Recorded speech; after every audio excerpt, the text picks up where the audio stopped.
어제 이 실시간 인기 검색어 상위에 효성과 효성 첨단 소재가 올라갔습니다. 여러분들도 찾아보셨을 것 같은데요.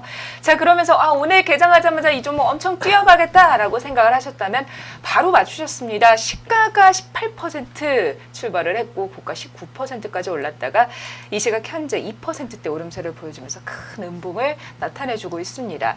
자, 정부가 이 탄소 섬유를 육성한다라는 소식 전해지면서 좀 모멘텀을 받아왔는데요. 자, 일본이 계속해서 경제 제재를 한다면 우리나라 입장에서는 직접 만들 수밖에 없고 소재를 만들면 또 그만큼 경쟁력이 강화될 거다라는 기대감 때문입니다. 자, 그런데 상승폭을 왜 지키지 못하고 밀려난 건가요? 예, 이거 다 아시죠? 효성첨단 소재. 제가 가장 제일 중요한 것 중에 하나가 정보는 내가 나만 알고 있을 때가 호재입니다. 모두가 알고 있는 건 악재입니다. 대표적인 오늘도 효성첨단 소재 저 이거 떨어질 줄 알았거든요. 네이버에 검색어에 많이 오르고요.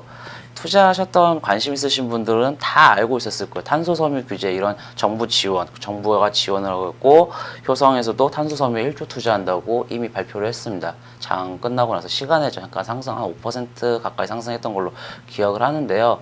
이런 종목의 특징들이 다 알고 있어요. 모두가 알고 있는 거는 악재입니다. 결국 이런 갭상승이 나오게 되면은 기존에 투자했던 분들이 수익 실현이 결국 많이 나올 수밖에 없고 갭상승에 되는 종목에 투자하는 거는 위험할 수밖에 없습니다. 대표적인 종목이 우리가 알고 있는 이제 구제역 관련주들 참 이것들도 보게 되면 구제역이 발생했다고 하면 그 다음날 조르독 구제역이나 조르독감 발생하게 되면 그 다음날 백신주도 동물 백신주들이 그 다음날 갭상승을 합니다. 하지만 갭상승했던 거 다 반납하고 결국 늦게 투자하신 분들 결국은 다 물릴 수밖에 없거든요.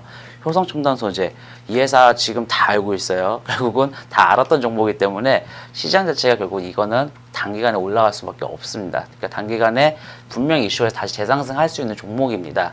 근데 갭상승을 하고 대응을 하시는 것보다는 주가가 결국은 상승하는 거는 다 알기 때문에 주가가 갭상승하고 분명히 빠질 거라고 대응하시는 게 제일 중요한 것 같고 지금 기존에 이제 장 초반에 대응하셨던 분들 같은 경우는 이제 어느 정도 물려 있으신 분들이 많으시잖아요. 고점 부분에서 손절 못 하셨던 부분도 있으실 것 같은데 결국은 이 종목 같은 건 신규 상장하고 나서 22만 3천 원에서 지금 11만 원대까지 결국 반토막 났어요.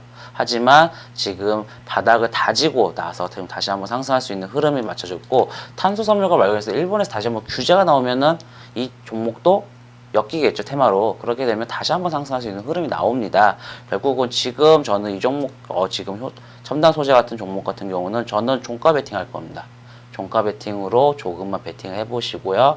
그리고 나서 지금 갭이 좀 벌어졌죠. 이격도 자체가 종목에서 그렇게 되면은 5일선, 지금 21선하고 61선 지금 이 부근에서 다시 한번 분할 매수 방식으로 접근하는 게 가장 제일 중요한 거기 때문에 회사 자체가 적극적으로 지원하는 부분도 있고 결국 지금 이 첨단 소재 자체 탄소섬유가 지금까지는 생산을 해도 적자에 나올 수밖에 없습니다. 하지만 그 기대감, 중장기적으로는 회사의 실적, 효성그룹의 전체적인 영업이익률이 한 18% 전사그룹의 18% 차지한다고 보니까 2028년도쯤에요. 결국 중장기 투자로 갈 수밖에 없는데 지금의 상승은 기대감입니다. 그 기대감을 잘 이용하는 거. 결국 또 하나 탄소섬유, 일본과 관계에서 탄소섬유 규제가 나온다. 그러면 효성첨단 소재도 탄소섬유 테마로 엮일 수 있기 때문에 종목 같은 경우는 관심 종목으로 넣고 대응하시는 게 제일 중요할 것 같고 내려오시면 매수해 보시는 게 가장 중요할 것 같습니다. 지금은 아니고 우리가 베팅을 하려면 종가로 조금만 이라고 하셨어요. 좀 내려왔을 때 담아보면은 다시 한번 뭐 규제 소식이 전해지면 상승을 할 거다라고 하셨는데 좀 극적 타협으로 일본이 잘 풀려가지고 규제를 이제 안 하겠다라고 하게 되면 뭐 엄청 희박한 가능성이긴 하지만요. 네. 그러면 이런 종목들은 어떻게 해요? 정부가 투자한다라고 했는데. 또 정부가 적극적으로 밀어준다는 거 지원 산업이죠.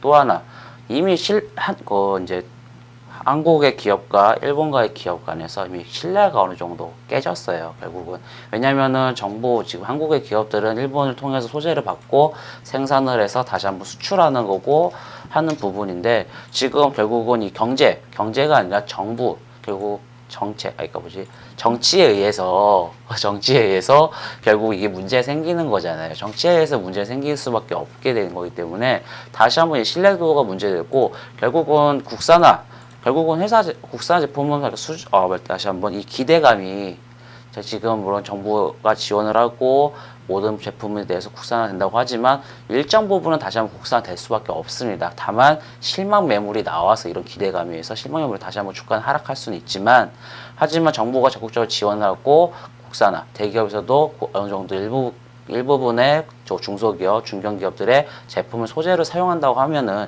실적이 나오는 거거든요. 실적은 결국은 제일 중요한 거기 때문에 지금 이 국산화 소재 종목들 같은 경우는 단기간도 보시는 것도 좋지만 중장기적으로 또 실적이 좋아질 수밖에 없는 이런 모멘텀이 형성이 되어 있기 때문에 관심 종목 넣어놓고 대응해 보셔도 저는 좋다고 보고 있습니다.